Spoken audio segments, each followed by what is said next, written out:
Assalamualaikum warahmatullahi wabarakatuh. Kembali kita di Hawi Podcast untuk hari ini. Dan ada satu topik yang tidak kalah menarik.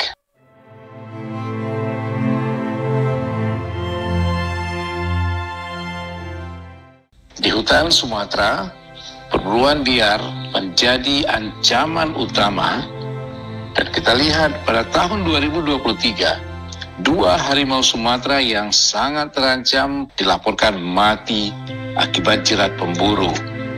Kasus terbaru yang mencemaskan terjadi pada bulan September 2024 ketika seekor anak harimau terjerat di Sumatera Utara. Gajah Sumatera juga menghadapi resiko yang sama. Kita lihat di PD pada bulan Juli tahun 2024 ini, 2 ekor gajah ditemukan mati akibat terjerat kawat. Di Teso Nilo, kematian gajah jinak bernama Rahman menambah daftar tragedi ini. Di Medan Zoo, salah satu kebun binatang terbesar di Sumatera Utara, pada bulan September tahun 2024 ini pula, 1 harimau Sumatera ditemukan mati akibat malnutrisi. Tidak hanya itu, orang utan juga menjadi korban dari eksploitasi manusia. Seekor orang hutan yang ditembak oleh pemburu menggunakan senapan angin. Kejadian tragis ini menyoroti betapa rentannya orang hutan di habitat alaminya.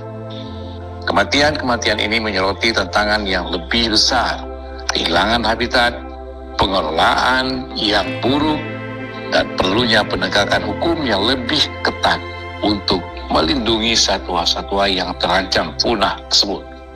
Hari ini kita undang ahlinya hari ini di Hawi Podcast. Ada Mbak Arisa Mokhaliza. Ya, Assalamualaikum Mbak. Waalaikumsalam, halo. Ya. Halo, benar ya sebutan ya Mbak Arisa? Iya benar, Arisa. Arisa Mokhaliza. Baik, beliau adalah PR and Relation Perhimpunan Kebun Binatang se-Indonesia. Juga masih aktif di The Wildlife Whisper of Sumatra sebagai Sumatera Wildlife Campaigner. Ya, oke, Mbak Arisa. Iya. Kenapa sebenarnya Mbak Arisa kematian satwa yang artinya yang dilindungi kelihatannya terus saja terjadi? Ya. Oke. Tapi mungkin aku harus declare dulu karena tadi ada penyebutan ahli. Aku nggak enak sama seniorku. Kenapa itu masih terus terjadi di Sumatera? Kalau concernnya kita di The Wildlife Whisperer Sumatera, kebetulan kita memang aktif untuk menyuarakan dan membangun edukasi awareness berkaitan tentang satwa liar endemik Sumatera, khususnya yang ada di Sumatera Utara sebenarnya mas lebih tepatnya gitu. Tapi kita mengikuti berita-berita di luar Sumatera Utara lain untuk perbandingan dan bagaimana menganalisa kasus kematian satwa tersebut, terutama untuk penanganannya, begitu tindak lanjutnya. Kenapa masih ada berita kematian yang nggak habis-habis gitu ya Mas, baik itu di in situ, baik itu di ex situ, tadi seperti yang udah dijelaskan di intro. Kalau untuk di in situ sendiri, beragam banget kita lihat faktor penyebab kematiannya, tapi memang yang paling sering terdengar di telinga untuk satwa liar prioritas kita terutama itu ada gajah Sumatera, ada harimau Sumatera, ada orang utan Sumatera, ada orang utan Tapanuli. Kalau untuk harimau itu paling masif penyebab kematiannya atau faktor kematiannya kalau tidak karena jerat, konflik antara harimau dan juga manusia gitu, terutama untuk masyarakat di sekitar kawasan hutan. Kalau untuk gajah, kalau tidak karena diracun, kena pembatas pagar listrik, pagar kejut namanya, atau berkonflik juga dengan masyarakat di sekitar kawasan seperti itu. Kenapa itu masih terus terjadi? Kalau dilihat dari faktor penyebab kematiannya, let's say seperti jerat ini berapa kasus yang kita ikutin? Satu, kita mempunyai banyak pihak-pihak yang memang terlibat untuk penanganan kasus jerat. Ada pemerintah, ada mitra pemerintah juga, ada juga masyarakat binaan pemerintah dan juga masyarakat binaan NGO untuk yang ada di sekitar kawasan hutan begitu. Nah, untuk permasalahan jerat sendiri, kalau yang kita lihat khususnya di Sumatera Utara, jerat ini itu memang satu aktivitas yang sangat ramah dilakukan oleh masyarakat yang tinggal berbatasan dengan hutan atau yang ada di sekitar kawasan hutan atau kawasan habitat satwa liar seperti itu. Tujuan masyarakat melakukan kegiatan yang menggunakan jerat, faktornya itu sebenarnya dari yang sering kita juga temukan di lapangan, mereka tidak sebagai penjerat atau pemburu satwa liar prioritas seperti harimau yang sangat masif sekali gitu ya Mas jadi korbannya, tapi lebih masifnya itu berburu babi terutama begitu, karena tingkat permintaan babi hutan itu di Sumatera Utara sendiri itu masih sangat tinggi sekali begitu. Di luar konteks babi ini dianggap hama juga ya bagi sebagian masyarakat kawasan, terutama di Tapanuli seperti kejadian harimau yang terakhir itu ya di bulan September begitu. Nah di situ, nah di luar lainnya masalah konflik satwa dan manusia. Di sini juga boundaries antara pemukiman warga dengan hutan itu kan nggak ada ya, sama sekali nggak ada boundariesnya begitu. Bahkan untuk gajah sendiri juga itu juga walaupun udah dibuat pembatas seperti pagar kejut di Aceh, terakhir kita itu mengikuti di Aceh, aku lupa nama kawasannya, di daerah Aceh Selatan atau Aceh Timur, Arisa lupa exactly perbatasannya apa namanya.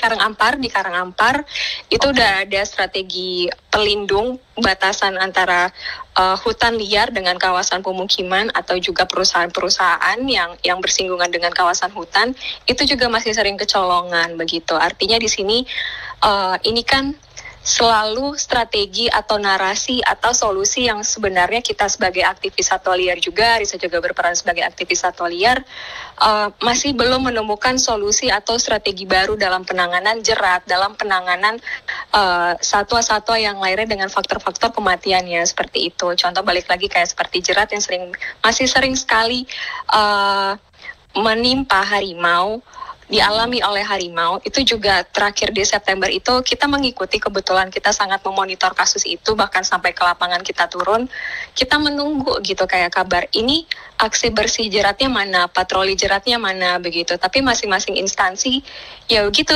kan, instansi A bilang ini tugasnya instansi B, dari instansi B ya harusnya seperti itu. Itu juga jadi salah satu faktor juga mungkin yang kita lihat masih kurangnya kolaborasi, masih kurangnya kooperatif antar mitra pemerintah begitu. Jadi jika di level antar pemerintah saja belum terbentuk kolaborasi bersama, gimana dengan pemerintah dan juga mitra-mitranya seperti rekan-rekan NGO, bagaimana dengan rekan-rekan yang lain seperti masyarakat binaan, nah seperti itu. Itu mungkin yang sangat kontras kita lihat jika ditanya mengapa masih tinggi tingkat kematian satwa di habitatnya, begitu Mas. Ada sekelompok orang, sekelompok manusia yang hidup di dekat sekali dengan kawasan tempat tinggalnya satwa-satwa liar tersebut. Ada dua hal yang sering menjadi pertanyaan ya. Apakah mereka yang mengganggu tempat hidup hewan atau hewan yang masuk ke dalam kawasan industri atau apapun yang dilakukan yang berdekatan dengan tempat habitat mereka. Terakhir itu kita melakukan pendekatan atau kita mau melihat bagaimana ketika terjadi konflik antar satwa dan manusia di 2 minggu kemarin di bulan September, lebih tepatnya di awal September itu full kita ke Tapanuli, kita keliling Tapanuli itu kemarin itu kebetulan Mas gitu, untuk menjangkau masyarakat dan mengambil beberapa opini dan pendapat-pendapat mereka gitu ya. Nah yang kita temukan selama kita melakukan analisa itu, tujuannya sebenarnya kita melakukan itu penelitiannya bukan penelitian ilmiah, tapi penelitian untuk membangun edukasi dan awareness untuk the wildlife whisperer Sumatera seperti itu. Nah yang kita temukan ini itu semacam semacam gunung es mungkin ya Mas, lebih tepatnya. Jadi, fenomena gunung es ya Mbak? Yes, fenomena gunung es gitu. Kita juga nggak tahu gitu. Ketika udah merangkum semua hal yang kita dapat, statement, opini, pendapat, insight yang kita dapat semuanya, kita juga bingung sebenarnya merumuskan ini akarnya di mana. Nah kayak gitu. Karena ketika kita bertanya dengan A, dia akan menjawab dengan di posisinya. Ketika kita bertanya dengan B, dia akan menjawab dengan posisinya begitu. Nah, di posisi kita yang mendengarkan, ya itu tadi kan, jika kita berpikir dalam mindset kita sebagai aktivis satwa liar, otomatis kita akan berdiri, duduk di posisi satwa liar. Gitu ya Mas, dengan jawaban yang salah manusianya, karena mereka yang menjangkau habitat satwa liar. Kan seperti itu, gitu. Nah, jika kita berdiri di posisi masyarakatnya, terutama masyarakat yang ada di sekitar kawasan, untuk di Tapanuli ini sendiri ada masyarakatnya kan berlapis-lapis ya Mas. Berlapis-lapis ini maksud Arisa adalah ada masyarakat pendatang, ada imigran, ada masyarakat yang memang mereka notabene tinggal di sana dari kakek neneknya, seperti itu. Nah, untuk masyarakat yang memang mereka sudah tinggal di sana mengikuti jejak leluhurnya, mereka memiliki pemahaman tentang bagaimana menghormati sosok harimau, misalkan seperti itu. Harimau itu kalau di Sumatera Utara sendiri ada yang panggilannya ada opung, ada datuk, seperti itu. Tapi paling sering kita dengar itu panggilannya opung begitu. Mereka masih mempunyai masih mempunyai ajaran dan masih mengayomi nilai-nilai leluhur mereka seperti itu. Nah, itu masih ada, tapi sangat berkurang, terutama untuk generasi yang ada saat ini, begitu. Nah, kalau untuk masyarakat pendatang, yang notabene mereka adalah pendatang, mereka tidak memahami, dan masih memang sangat rendah edukasi mengenai satwa liar, mengenai habitat satwa liar, mengenai fungsi ekologi satwa liar di habitatnya, kenapa nggak boleh diburu, kenapa ini itu segala macam, itu memang masih sangat rendah sekali. Nah, seperti itu. Jadi di sana nano-nano yang bakal kita temukan. Nah, balik ke pertanyaan yang mana sebenarnya kalau misalkan kita di sosial media, ya kita yang aktif di sosial media, ketika kita menaikkan isu tentang satwa liar yang terancam jerat atau mungkin yang berkonflik, itu pasti banyak banget warganet yang bersuara, makanya jangan masuk ke kawasan hutan, itu kan rumahnya satwa liar, kan kayak gitu ya, seperti itu. Kalau Arisa sendiri sih melihatnya, ketika narasi itu terbangun di sosial media, sementara pemberitaan kematian satwa itu tidak putus, begitu ya Mas. Sebenarnya itu adalah langkah di mana pemerintah kita, terutama karena mereka yang berwenang, untuk masuk mengcounter statement-statement tersebut, untuk menjadi dibangun edukasinya, dibangun awareness-nya, begitu, di level tiap masyarakat tersebut, begitu. Jadi ketika terjadi satu pemberitaan tentang konflik satwa, kematian satwa, ada peran pemerintah yang memang bekerja untuk membangun edukasi dan awareness di level masyarakat kawasan. Ada di level pemerintah yang membangun edukasi dan awareness di level masyarakat kota, khususnya generasi muda, terutama di ring sosial media itu tadi sih, di digital itu tadi. Itu sangat berpengaruh begitu, karena dari yang kita sendiri pun, pengalaman kita sendiri dari kematian harimau yang terakhir di bulan September, itu kita terjangkau dengan beberapa user di sosial media yang ada langsung di Tapanuli, yang ada langsung di Madinah begitu. Kita berdiskusi, kita tukar pikiran begitu, dan ternyata ketika mereka menemukan sumber informasi di sosial media yang bisa mereka teruskan ke masyarakat, ke generasi muda, dari satu mulut ke mulut yang lain, ke mulut yang kedua, ketiga, keempat, nah seperti itu bekerja dengan baik artinya penyampaian informasinya. Namun sejauh mana itu bisa efektif, nah itulah yang sangat kita harapkan peran pemerintah yang lebih maksimal lagi di sana, dan mendorong juga mitra-mitra pemerintah, begitu Mas. Sejauh ini Mbak Arisa, seperti apa sih sebenarnya upaya dari pemerintah itu sendiri, terutama melakukan edukasi terhadap warga di sekitar ya? Kalau di Wildlife Vispero Sumatera memang kita tidak bergerak di lapangan secara aktif gitu ya Mas. Kita hanya turun itu memang ketika memang kita butuh untuk turun untuk kasus-kasus yang kita harus follow up langsung begitu. Artinya kegiatan kita memang tidak setiap hari ada di sana begitu, tetapi kita terhubung dengan rekan-rekan atau wildlife campaigner kita yang ada di beberapa daerah yang terhubung, contoh seperti di Tapanuli, di Sumatera Utara khususnya. Nah begitu. Kalau kita bertanya di level pemerintah A, mereka pasti akan menjawab kita kerja kok gitu. Tetapi ketika kita bertanya langsung dengan rekan-rekan atau teman-teman kita di lokasi yang bersangkutan, jawabannya adalah instansi ini nggak ada, cuma ini aja, abis itu hilang gitu. Artinya kayak semacam mungkin Mas pernah dengar kali ya, kayak ibarat polisi itu muncul ketika masalahnya muncul, sebelum masalahnya muncul mereka nggak muncul.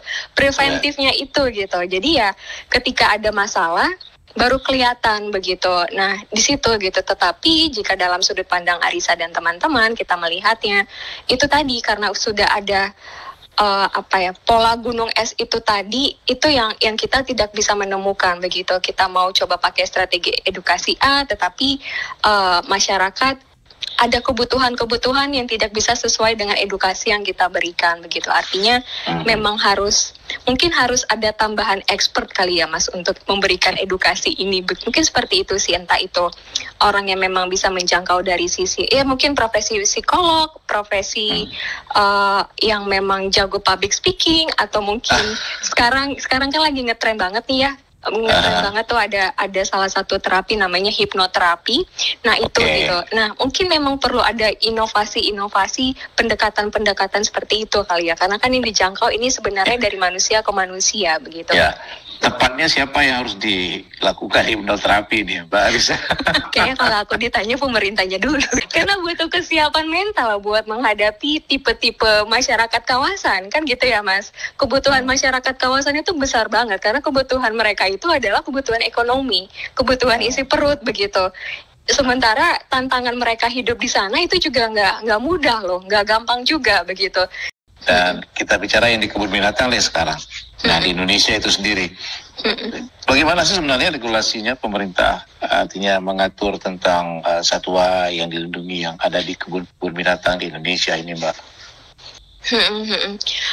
Kalau di level regulasi kebun binatang di mana pemerintah memang ada di situ, mungkin hanya sebatas ini mungkin ya Mas, kebun binatang ini harus ada izin LK-nya, harus ada mengikuti undang-undangnya begitu ya. Tetapi untuk si satwanya sendiri, pemerintah bisa menitipkan untuk diambil lagi, bisa dititipkan untuk menjadi koleksi di kebun binatang tersebut, kurang lebih seperti itu. Tetapi jika pertanyaannya adalah untuk bagaimana menghidupi, bagaimana merawat satwa tersebut setelah itu ada di kebun binatang, ini nih yang menjadi perhatian besar kita juga, kayak gitu. Kenapa ini jadi perhatian besar kita? Bukan regulasi mungkin, aktivitas mungkin ya Mas, lebih tepatnya aktivitas. Bisa jadi ya mungkin ini lebih terkait dengan kesejahteraan hewan yang ada di kebun binatang seperti itu Mbak Arisa ya. Gitu. Tadi kan kayak ada di mention satu kebun binatang di Kota Medan ya, dengan kematian harimau yang totalnya itu sudah 6, dan masih ada kematian satwa-satwa liar lainnya juga di luar dari harimau Sumatera dan juga harimau Benggala begitu. Nah, kebun binatang ini kan memang fungsinya sebagai lembaga konservasi ex situ gitu ya Mas. Dia bisa jadi tempat penelitian, edukasi, wisata sehat seperti itu. Di luar dari itu, kebun binatang juga berfungsi sebagai tempat penyelamatan satwa liar korban konflik untuk direscue, dititipkan di situ. Nah seperti itu. Nah yang sering menjadi problem adalah pertama, kalau untuk di Sumatera Utara sendiri atau mungkin di Indonesia, tidak banyak kebun binatang kita.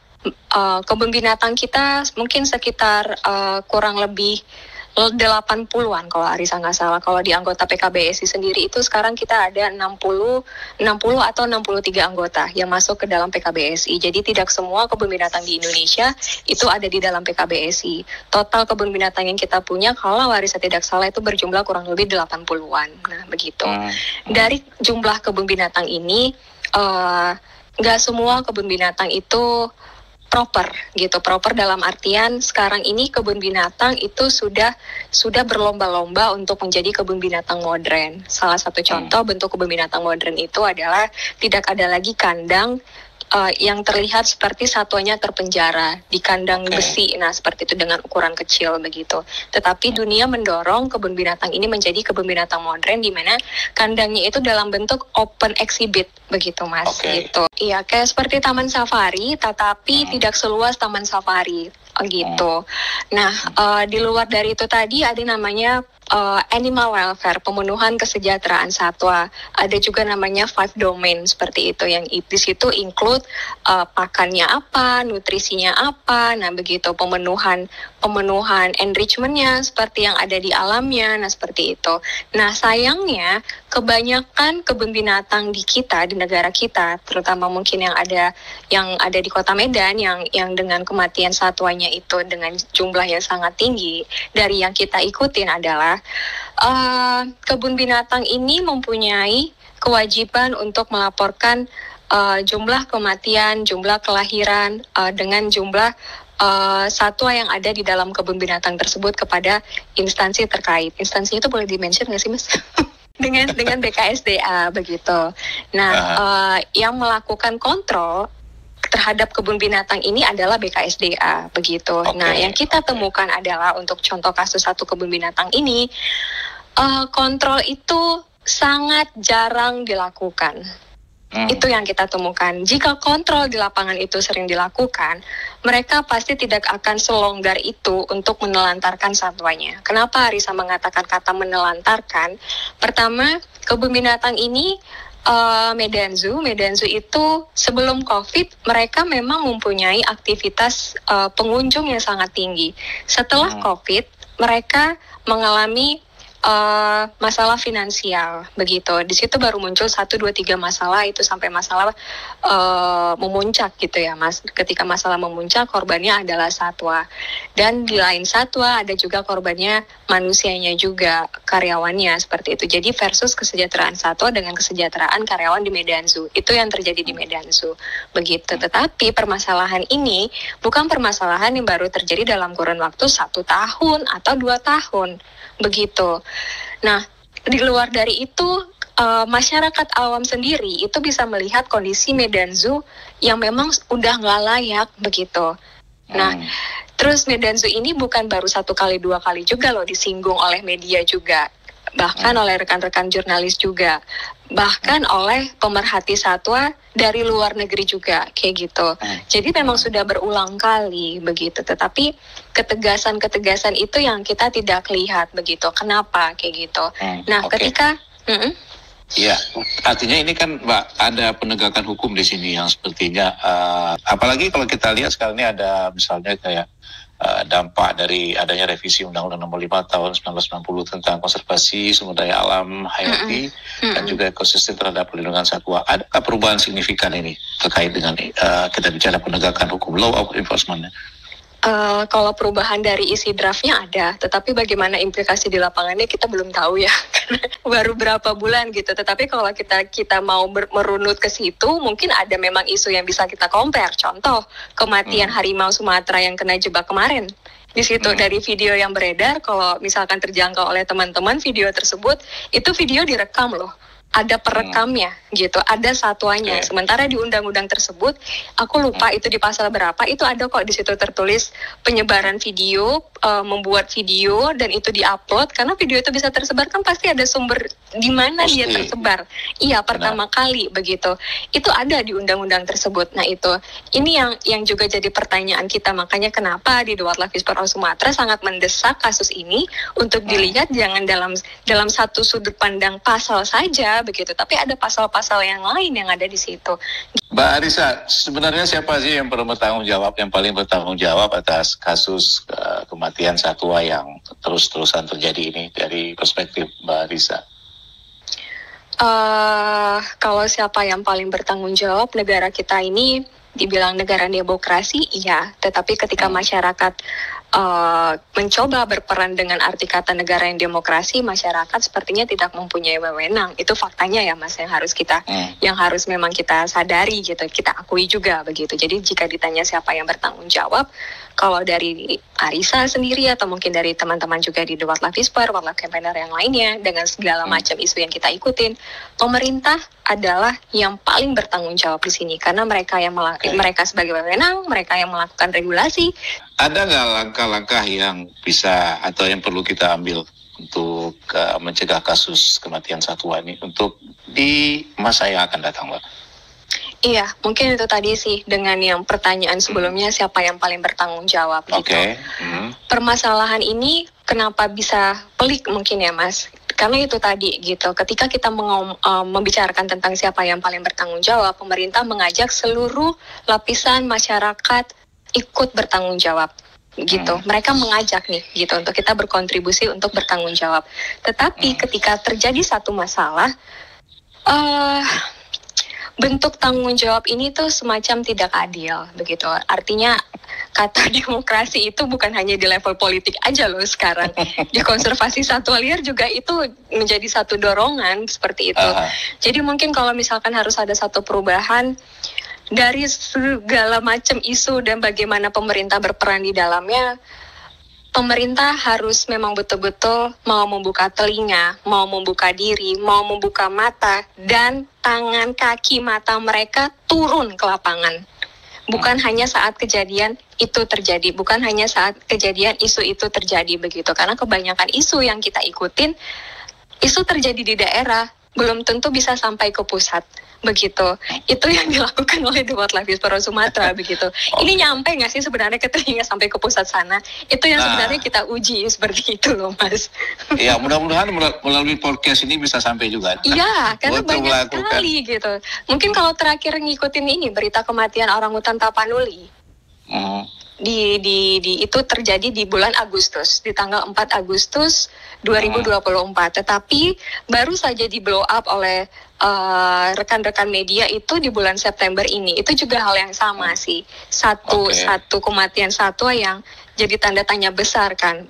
Dan masih banyak lagi kematian satwa prioritas kita yang memang tidak terblow up. Harapannya kira-kira gimana sih nih untuk kelangsungan hidup satwa yang tentunya yang dilindungi dan juga yang khususnya di Sumatera nih, Pak Arisa?